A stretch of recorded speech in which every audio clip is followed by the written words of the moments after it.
now. This is the former and 5-time World Madden champ, Jordan 13-8, and you're listening to the Hidden Oaks Overdose Football Fix. Give Nikita her favorite opener this morning. It is Saturday, December 30th, 2023, 8:11 a.m. sharp. Hello, everybody, and welcome to the Hidden Oaks Overdose Football Fix podcast. I am one of your lovely hosts, the Garlic Johnson. We are joined, as always, for the 178th edition of the Hidden Oaks podcast by our other lovely host, the Joshua Mitchell. Josh, say hi to the folks out there. Howdy, folks. We appreciate people who chat along in the Discord. I can see Al looking at the most recent Discord chats. Segment start times will be down in the description below. Thank you at Levi Oki Illustration for all the beautiful art that people can see. Carmel Bear is currently warming up to draw Josh in the Champions League because Josh just started with a 30-point lead over me after Saturday night, so I love that for me. Thursday night. Yeah, that's what I said. No, that's what I meant to say. It's not what I said. I am a little tired this morning. But yeah, so shout out to him. He's going to be providing some art for us. Josh, how you doing? Darren, how are you? Darren.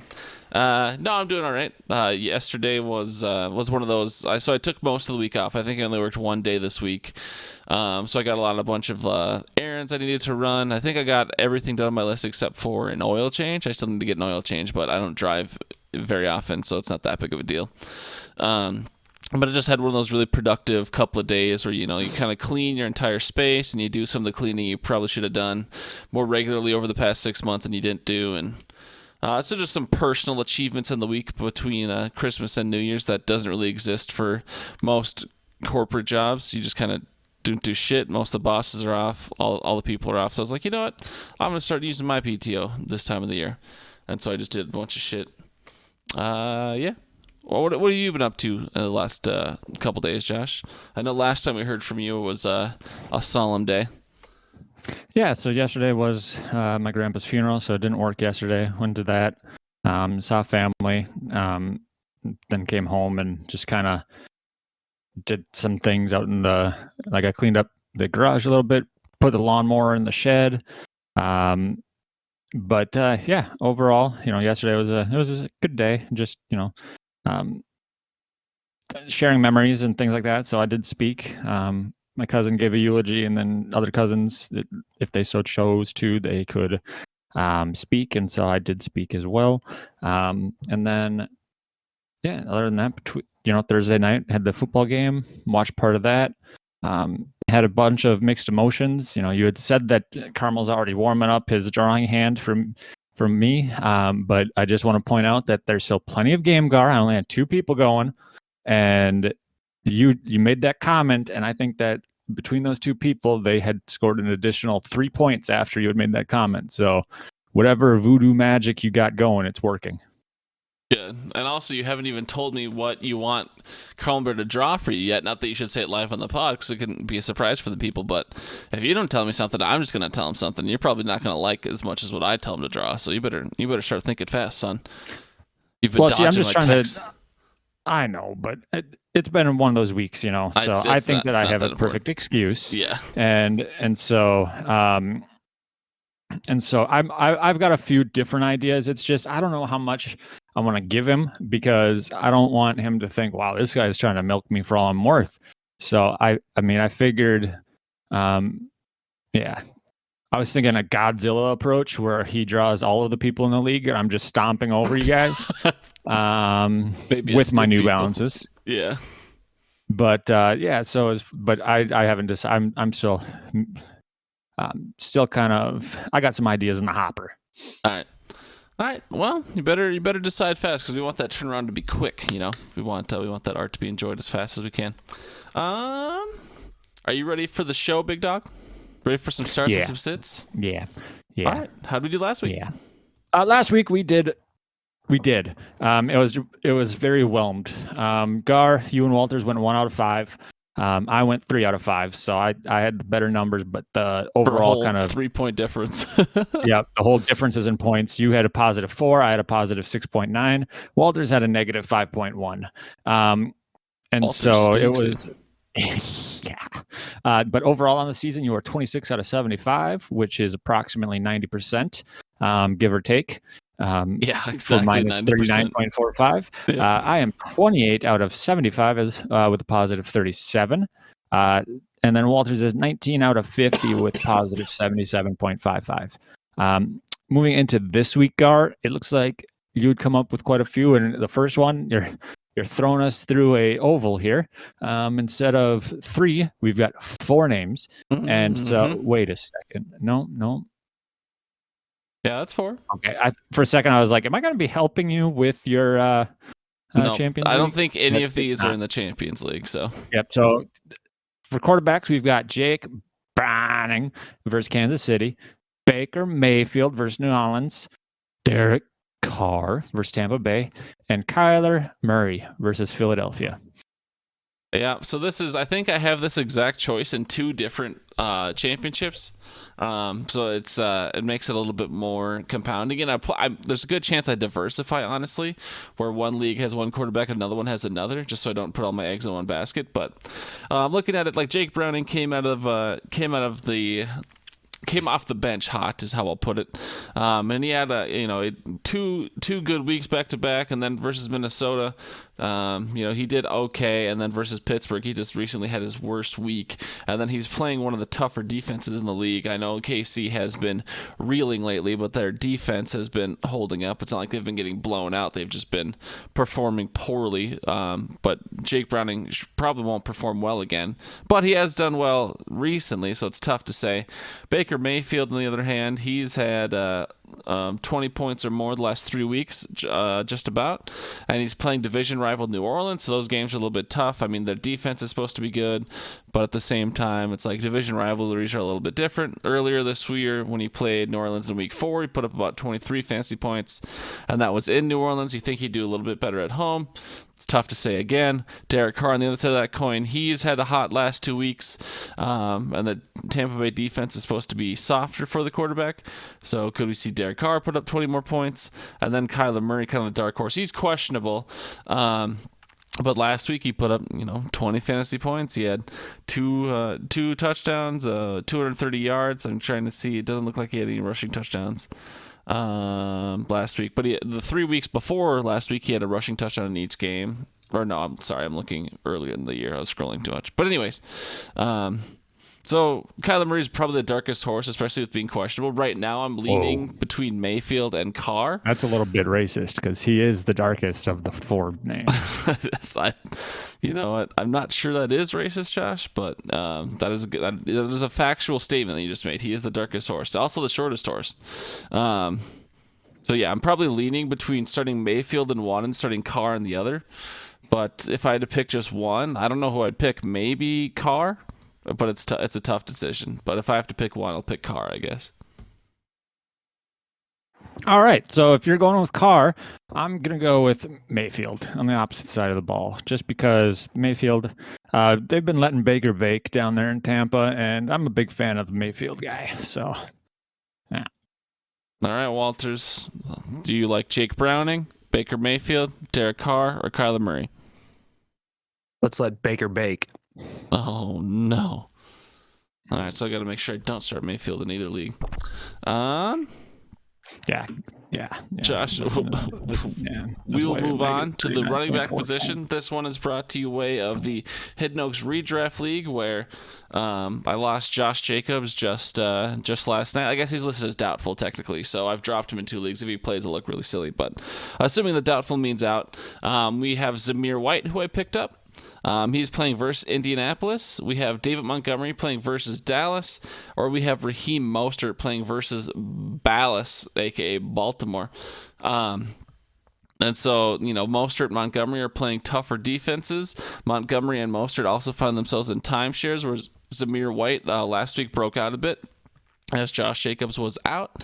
And Indy is a softer defense to the rush, but it's also the championship. So it's like, do you play your guys? Do you play the hottest hand? What do you think here, Josh, between Zamir White, Dave Montgomery, or Raheem Mostert? I'm going to lean towards Zamir White. He's a guy. He did really well. Last week, that game's my guess is that game, well, I guess all of these games look like they can be very close. So, but Zamir White, I think, is going, Aiden O'Connell completed 0 passes in the second, third, and fourth quarter. So they relied on their run game pretty heavily that last game. And I see them doing the same thing in this game. Okay. Yeah, I mean, I think Zamir White makes sense. If you had to pick a second one, who would you pick? Nice try, buddy. I mean, Zamir White makes sense. And it's just tough, too, right? Because I think Raheem Mostert gets a lot of touchdowns. So I'll probably, because I do have to start two. Well, I don't have to start 2 of these 3. I could put a different bench player in the flex. But assuming I start 2, if not all 3 of these players, I think I am. No, it won't be 3 because I have Christian McCaffrey. I think I'll go with Raheem Mostert as my choice, just because he seems to have quite the nose for the end zone. He only has 3 weeks this entire year, so 3 weeks of 15 for him that he hasn't found the end zone at least once. So his floor is, I guess he's gotten single digits just twice, but he's also been banged up a little bit. But yeah, Raheem Mostert's my second choice, or my first choice for this, second choice of real life. Walters, Zamir White, Dave Montgomery, or Raheem Mostert? Raheem Mostert, please. Oh no, Walters. All right, moving on to the pass catching players that stand out wider. We are going with Calvin Ridley versus Carolina, Chris Godwin versus Nolans, Michael Pittman versus Las Vegas. Gar, pick your poison. See, I mean, at an initial glance, this one feels like a slam dunk for Calvin Ridley because he's had oh my God.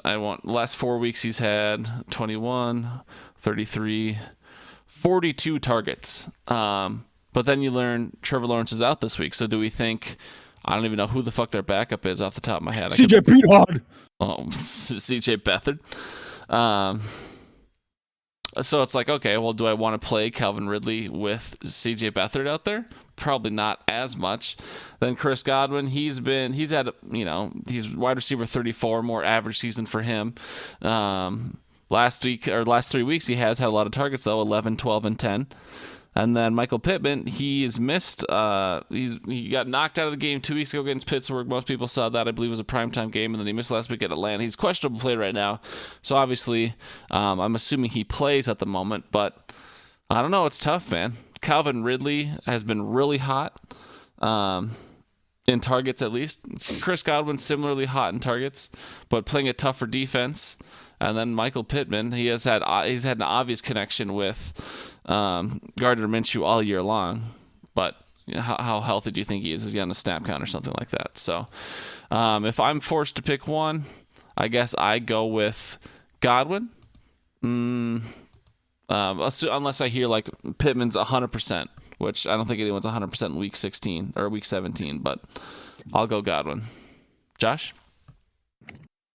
Yeah, I'm going to roll with Ridley still. I feel like, he is their wide receiver 1 with Kirk being out. Even if CJ Beathard's playing, I believe that one of the touchdowns Ridley got last week was from CJ Beathard. So that's who I'm going to roll with. Wait, who did you say? Pittman? I said Pittman. No, I said Godwin, excuse me. I just heard the men at the end. And win and men kind of sound the same. It's rain and men, dude. Oh, dreams. All right, Walters, do you like Calvin Ridley, Chris Godwin, or a Michael Pittman? Let's go with Calvin Ridley, please. All right, we're moving to the tight end position. We have Isaiah Likely playing versus Miami. He has done a good job filling in for the hurt Mark Andrews. We have Dalton Schultz, who's been banged up this year. Started the season quite white hot, and then but CJ Stroud is back, so that'll be nice. Hopefully a nice bump for Schultz, who the connection was with really. And then we have Darren Waller, who probably doesn't even know who his own quarterback on his team is, but he's playing versus the Rams. So Josh, if you had to pick between Likely, Schultz, or Waller this week, who would you pick? I'm going to go with Schultz. That last name's cute. No better reasoning than that, Josh? Come on. The people need hard-hitting analysis. And by the people, I mean me. Super cute. Looking at Isaiah Likely, he has had 7 targets, 6 targets, and then just 4 targets versus San Fran. But that San Fran game was a weird one as far as offense and defense and who was winning. And Like the score did not look like the game on TV if anyone else was watching that game. And they're playing Miami. In theory, a shootout. So Isaiah Likely maybe bumps back up a couple more targets. He's got a couple touchdowns last couple weeks besides last week. Dalton Schultz, like I said, he's the starting tight end through and through, but he has not had the breakout performances necessarily without C.J. Stroud on the field. He looks like his ceiling's at about 10 points. So I'm going to ride with Isaiah Likely because Darren Waller I'm not even going to consider because I don't even know who their quarterback is this week. It is Terod. All right. Walters, who do you like? Likely, Schultz, or Waller? Let's go with Isaiah Likely, please. Walter's just going back and forth on who he agrees with. I think so. Yeah. Moving on to the flex position, we've got 3 players who play football. Chris Olave at Tampa Bay, Joe Mixon at Kansas City, and then Rashee Rice Cake for Cincinnati. I think this one's an interesting one. Obviously, Rashee Rice has been getting targeted, but that Chiefs team seems to be getting worse and worse. If you look at, he's averaged 10 targets the past 5 weeks. So Rashee Rice is getting a volume, but it hasn't necessarily been a huge boom. Going back to week 12, he got 20 points, then 10 points at Green Bay, 14 points at Buffalo, almost 20 points at New England, but then just 9 points versus Vegas the most recent week. His snap share has been 70% or above, 67% or above.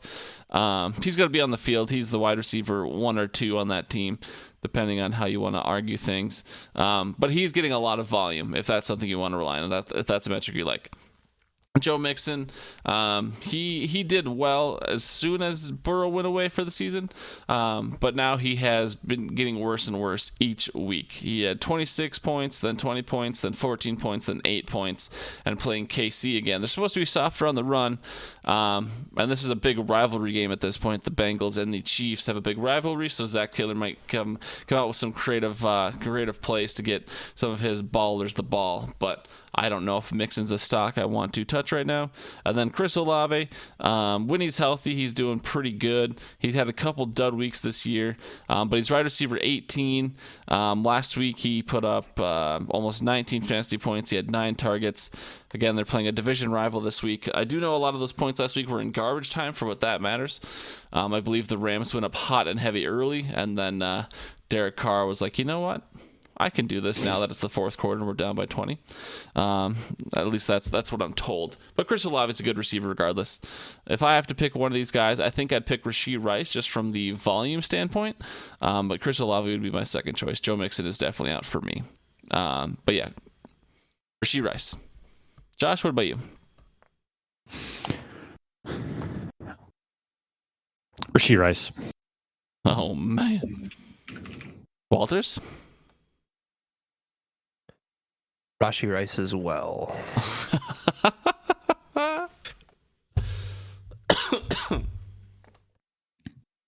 All right. Nope. If Mixon wasn't playing KC, I would have picked him. Gotcha. All right, here's a bonus one for you boys, just for fun, for shits and gigs.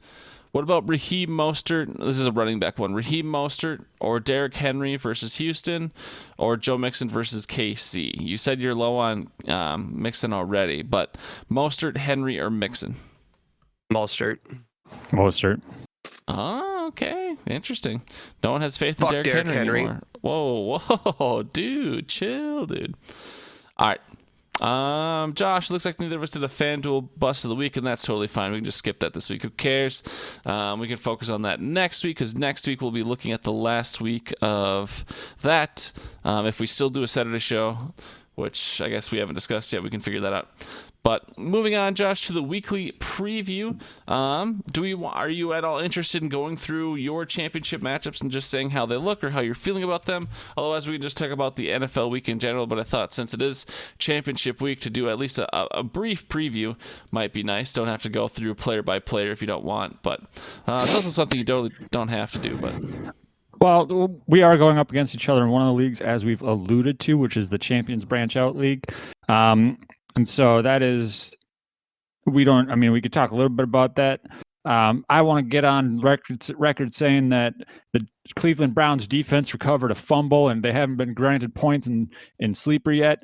And I think that is bull crap.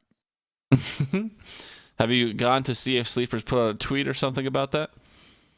No, but I was curious because our scoring settings it seems like it should be counted, but I don't know. Because the way that it reads, it might be IDP players only. So if you have that player on IDP and he recovers it on a special teams play, but at the same time, it's like that seems silly. And yeah. So I don't know. I'm not too concerned about it unless this game comes down to the 2 points or less. I feel that. And is that in our matchup or was that in your matchup with Foster? Yeah. Okay. Yep. Because Brees Hall decides to put up his best game of the year, and then David Njoku. Well, I don't know if Foster cursed himself or what, but he said that this game couldn't have started off any better. And he had like 26 points in the first quarter. It did start out pretty good, to be fair. It did. No, I mean, because David Njoku had 65 yards on the first drive.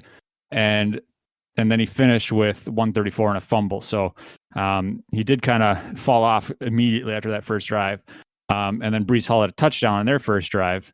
And so Foster, I hope he jinxed himself in that regard. But he is still projected to win by 10. And yeah, so we'll see how this game shakes up. Interesting. For me, I'll just go very briefly because I want to capture for myself because I probably don't remember all these numbers coming out of the championship week. But so in one of my matchups, I'm projected to, it's projected to be a pretty close game. I was originally projected to win by 10, but then this guy had Njoku on Thursday night. So right now the projections are 145 to 143. Obviously, every other player has yet to play, but I'm just saying right now it's projected to be quite close, and it has me puckered a bit. We'll save the matchup with you and I, Josh, until later.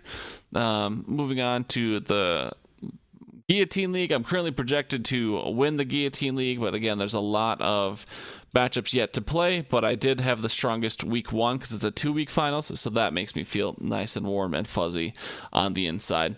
And I've got a pretty good team: Jalen Hurts, Rashad White, Tyreek Hill, Justin Jefferson, Travis Kelce, Christian McCaffrey. I feel pretty good about my squad this week. Moving on to my matchup with Willie.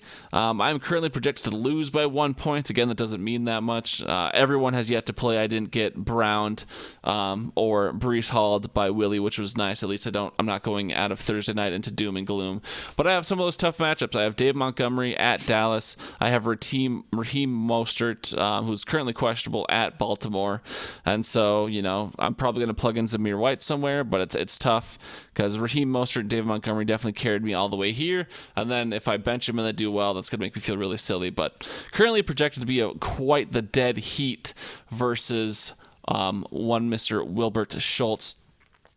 And then finally, my other championship that isn't with Josh is in the Jerome Bettis League. It's the Old Men League. This guy conveniently had Amari Cooper and left him in his starting lineup, so that's nice. But wow. But also, this is the league where that matters the least because this is the league where it's 1 point for every 10 passing yards. So the QBs almost make and break every matchup. And so this guy has Jordan Love against Minnesota, who could do pretty okay. This is the one where I'm trying to decide between Baker Mayfield, Jake Browning, Kyler Murray, or Derek Carr, because the quarterbacks make or break almost every matchup. Your average, and there's no PPR, there's no nothing. It's just 1 point for 10 yards and then touchdown. So there's no decimal scoring. So this league is a little bit more hardcore. And so picking the wrong quarterback could easily tank this matchup because the quarterbacks get on average between 30 to 50 points, whereas everyone else gets, 10 maybe. So it makes a big deal. But yeah, Josh, the Champions League. Have you at least bought some lube or something for me to make my experience at least a little bit pleasurable? Settle down, Gar. Like I said, there's still plenty of time. It's only the projections swing more often than not, so we'll see. It is one of those situations where it's weird because, obviously I want my team to do well, but cheering for Justin Jefferson means cheering against the Packers and cheering against my Deflate These Balls team. And I'm sure you feel the same way with CMC. And so that's a weird thing, but I don't know. I think that, my kickers this year have been atrocious when it comes down to it. I go up against people who have their kickers put up career weeks, 20 points, 15 points plus. And so that it's going to come down to your kickers just kicking me in the dingling and ruining my weekend. Gotcha. Yeah, I mean, honestly, Josh, the way I look at it, because I am so fortunate to be in multiple championships, if Christian McCaffrey and Rashad White and Justin Jefferson want to absolutely just blow up, I'm perfectly okay with that, honestly. If I had to tank one matchup to win potentially 1, 2, or 3 others, I will just eat my I'll just eat it. Obviously, the Champs Branch Out League is probably one of the biggest breaking rate leagues, because it's not necessarily about the prize money. It's about, hey, we brought together a group of champions, and if you're the champion of the champions, then you're a pretty big deal.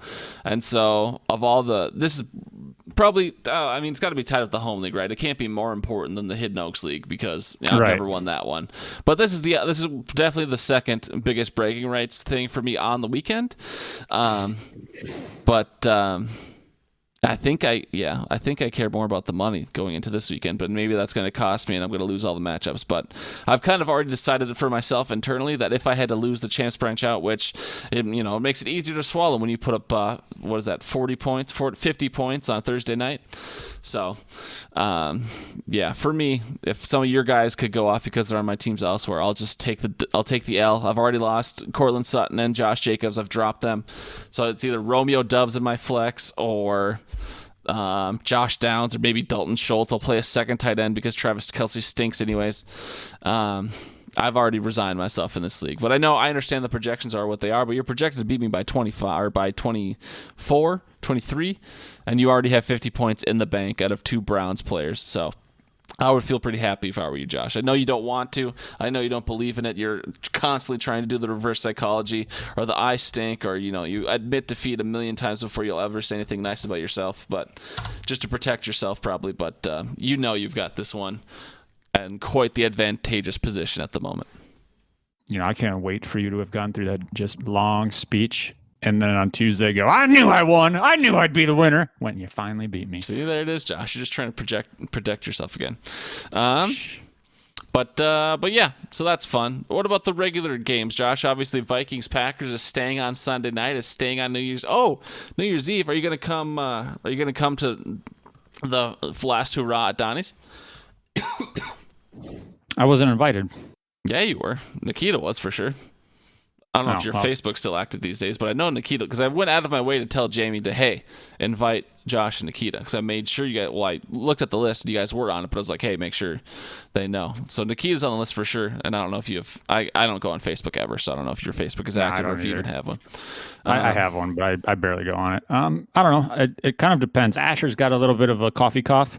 And so, Coffee. Yeah, he's not doing, we think he's just kind of dealing with some little bug, but so I don't know. I guess it depends on that. But yeah, the Vikings Packers, and actually it kind of depends on how I feel about the game going into it. I mean, they decided to suspend Jair, which is, Yeah, what are your thoughts on that? We haven't talked about that on the pod. It wasn't just the coin flip. It was just a bunch of other things, but it is an interesting thing. It's kind of like, he fell off quite drastically this year. I know he's been dealing with a back injury, which is probably something that is, it would hinder his ability to play corner, but he has struggled this year. Hasn't been the typical all-pro that we see out of him. And so him being suspended is just like one of those things like, okay, so just, I don't know if that's their attempt to say, yeah, we don't care if we win this game. Playoffs don't matter. Or if it's, a little bit more than that, maybe trying to get it fire in his gut for the potential playoffs, because they saw Jaren Hall was going to be the starter and realized, maybe we don't need him. Maybe we could take our 33rd ranked defense and do something against this kid. But then again, you look at the game where they played against Danny DeVito and made him look like an all-pro. And then you look at last week where not Kyler Murray, Bryce Young had his career day as a rookie against this defense. So I'm looking forward to the Preston Smith out on coverage of Justin Jefferson. We've seen that a couple times in the past. That's one of those big brain Joe Barry moves that obviously leads to championship victories. But we'll see how it goes. It is going to be an interesting matchup just because the blitzing and the defense, and you guys had our number last time around. In the end, nobody won because Packers lost and you guys lost Cousins for the season in that game. That ruined our season. How dare you? How dare you, Lambeau Field? Well, yeah, sorry. Get grass out there. Wait a second. I believe it's a hybrid, right? It's like grass and artificial turf woven in. Yeah, something like that. Yeah. But yeah, so that game and then tonight's game I'm looking forward to as well. Detroit, Dallas. Oh, that should be a barn burner. Should be. Could be awful, but yeah. But then like we talked a little bit about it in the other games, like Baltimore, Miami is going to be a good one. Yeah. So there's a lot of good games this week, and then next week is even better. Yeah, other than the ones you said, New Orleans, Tampa Bay, I'm interested in just from my own fantasy perspective. Cincinnati, KC. KC's been so bad. Cincinnati's on their backup quarterback. How does that one go? So there's a couple interesting matchups, and then no Monday night. So just leave everything on Sunday there. No Monday. Oh no. No Monday.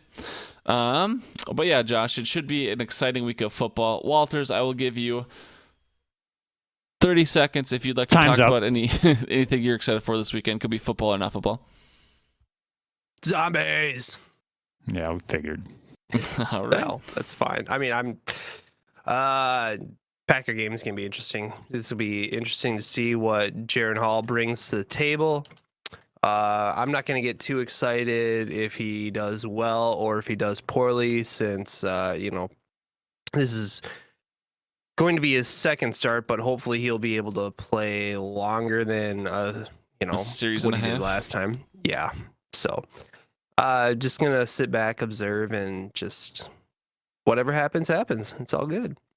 Here's an interesting question to end the pod with. I had it earlier, but then I lost it, but now it's back. Josh, are you at the point where I think I know your answer since we've been so close for so long, but are you at the point where do you want to see the Packers win, or would you rather just have this be a reset year for the Packers? Like, do you want to go ride the wave of a probable first round exit? 'Cause I don't think you think the Packers are great. I know a lot of people have the attitude like once you get in the playoffs, anything can happen.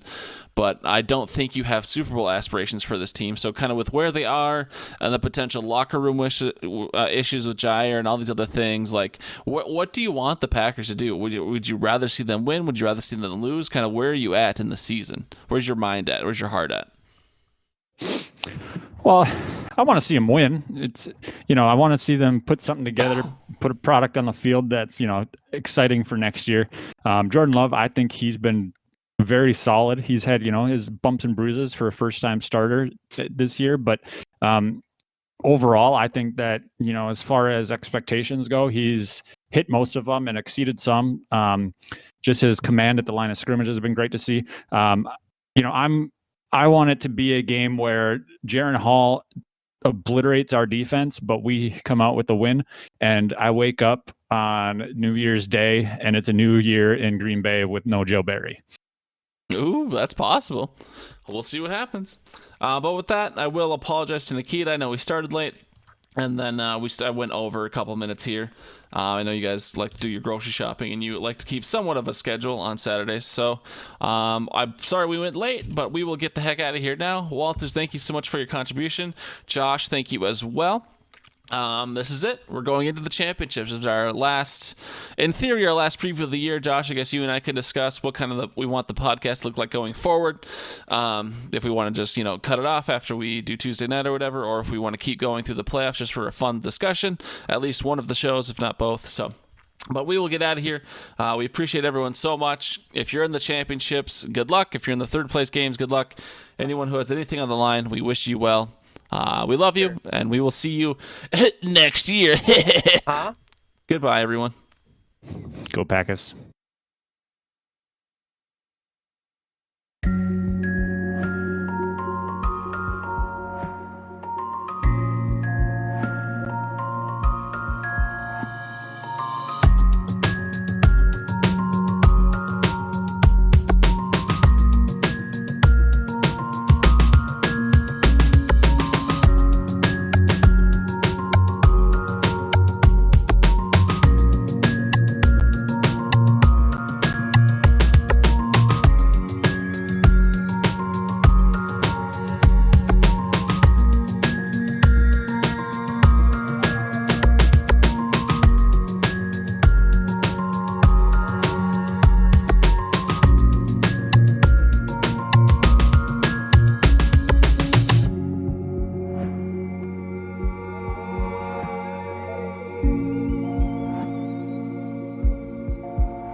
It's fried fat.